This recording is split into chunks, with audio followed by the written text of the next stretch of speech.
नमस्कार, CSK news में आपका स्वागत है दोस्तों। बड़ी अपडेट निकल के आ रही है, आपको बता दें हैदराबाद में वायुसेना chief air marshal RKS Bhadauria ने चीन को दी खुलकर चेतावनी। कहा घर में घुसकर मारेंगे। बदलाव के दौर से गुजर रही वायुसेना मार्शल ने कहा खुद बनाएंगे 5वीं पीढ़ी का एयरक्राफ्ट और घर में घुसकर मारने की तैयारी तेज हो चुकी है। जी हां, बड़ी खबर निकल के आ रही है। दरअसल आपको बता दें, भारतीय वायुसेना प्रमुख RKS भदौरिया ने शनिवार को कहा है कि तेज़ी से बदल रही सुरक्षा चुनौतियां और पड़ोस और अन्य क्षेत्रों में बढ़ती भू राजनीतिक अनिश्चितताओं के मद्देनज़र भारतीय वायुसेना प्रौद्योगिकी को तेज़ी से शामिल करके परिवर्तन के महत्वपूर्ण दौर से गुजर रही है।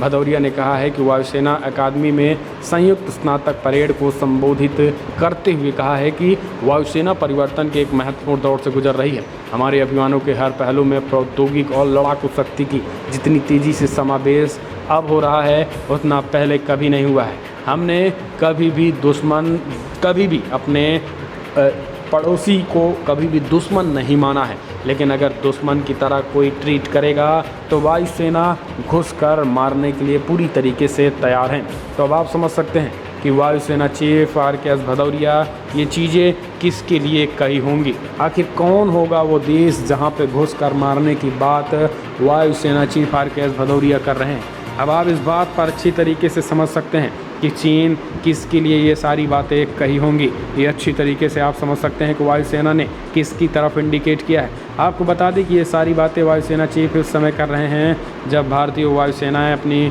मजबूती दौर से गुजर रही हैं। वायुसेना जब तेज़ी के साथ आक्रामक मोड में काम कर रही हैं। आपको बता दें कि राफेल फाइटर जेट आ चुका है और कुछ राफेल फाइटर जेट आने वाले भी हैं। इसके साथ ही बड़े पैमाने पर अगर बात करें हम, बड़े पैमाने पर S-400 मिसाइल सिस्टम भी आने वाला है। S-400 मिसाइल सिस्टम आने के बाद रूस और चीन कहीं न कहीं तरीके से सुपर पावर की श्रेणी में भारत भी शामिल हो जाएगा। तो ये बड़ी खबर निकल के आ रही है दोस्तों। इसके साथ ही अगर हम बात करें आने वाले कुछ दिनों में इंटीग्रेटेड थिएटर कमांड पर भी चर्चा चल रही है। तो क्षमता बढ़ाने के लिहाज से भी राफेल और LAC के विवाद पर 2-3 बड़े कदम उठाए जाने बाकी हैं।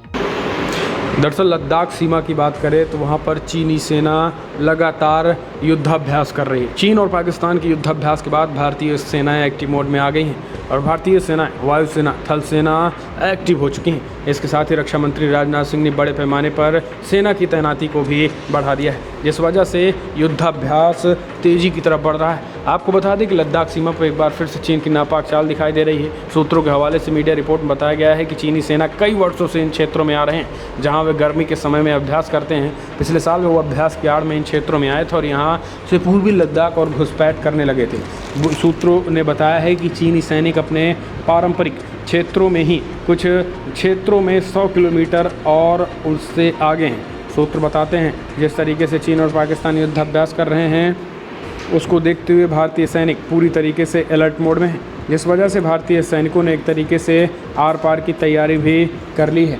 इस बीच आपको बता दें चीन को घेरने के लिए भारतीय सेना ने तैयारियां पूरी भी कर ली हैं और अब घेरने के लिए लद्दाख, कश्मीर से अरुणाचल प्रदेश तक मजबूत स्थिति भी कर ली है। और BRO ने बॉर्डर रोड ऑर्गेनाइजेशन 12 से ज़्यादा रोड प्रोजेक्ट को हरी झंडी भी दिखा दी है। रक्षा मंत्री राजनाथ सिंह ने 12 से ज़्यादा सड़कों के जो जाल BRO ने बनाए हैं उसको हरी झंडी दिखाकर एक तरीके से चीन और पाकिस्तान के होश उड़ा दिए हैं। सीमा पर चौतरफा चीन को घेरा गया है। चीन को घेरने की स्थिति में अब पूरी तरीके से चीन घिर चुका है। पहली तो चीन घिर चुका है और दूसरी तरफ वायुसेना का ऐलान, और तीसरी तरफ अगर बात करें तो पाकिस्तान के साथ युद्धाभ्यास करना चीन को इसलिए भी भारी पड़ रहा है क्योंकि अभी कुछ ही दिन पहले अमेरिका ने पाकिस्तान को लताड़ लगाई थी, जिसके बाद अब पाकिस्तान चीन की युद्धाभ्यास छोड़ सीधा घर जाने के मूड में है।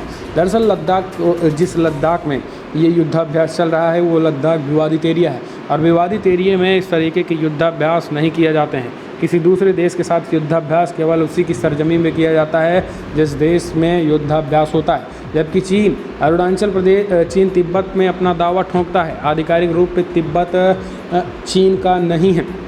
चीन एक स्वतंत्र राष्ट्र है और उसमें पाकिस्तान जाकर तिब्बत के इलाकों पे युद्धाभ्यास करना अमेरिका का माथा भनना गया है और अमेरिका ने इस पे एक तरीके से भड़ास भी निकाली है और अमेरिका ने कहा है कि फ़िलहाल इस तरीके के युद्धाभ्यास दूसरों की सरजमी पर कहीं ना कहीं कानून का, अंतर्राष्ट्रीय कानूनों का उल्लंघन है। इस वजह से अमेरिका ने फटकार लगाई पाकिस्तान को, जिसके बाद पाकिस्तान सरेंडर हुआ है और अब वो फ़िलहाल लद्दाख में हो रहे युद्धाभ्यास को छोड़ रहा है। तो ये भी बड़ी खबर निकल के आ रही है और इन सब के इतर टकराहट। तो दोस्तों कमेंट के माध्यम से आप अपने सुझाव देना ना भूलें। आपको क्या लग रहा है कि चीन कैसे सुधारा जा सकता है? वायुसेना ने सेनाओं को खुली छूट दे रखी है, तो कमेंट के माध्यम से अपनी राय दें। हाल फिलहाल में अगर बात करें तो 50,000 के करीब सैनिकों की तैनाती चीन की तरफ भी बढ़ी है और लद्दाख और चीन से सटे इलाके में 50,000 करीब सेना ने सैनिकों की तैनाती भी बढ़ा दी है।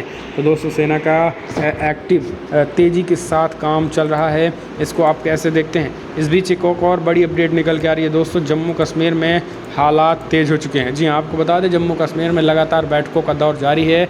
इस बीच हमने आपको बताया NSA डोवाल, रॉ चीफ के साथ साथ सुरक्षा एजेंसियां और उपराज्यपाल के साथ गृहमंत्री अमित शाह ने बैठक की थी।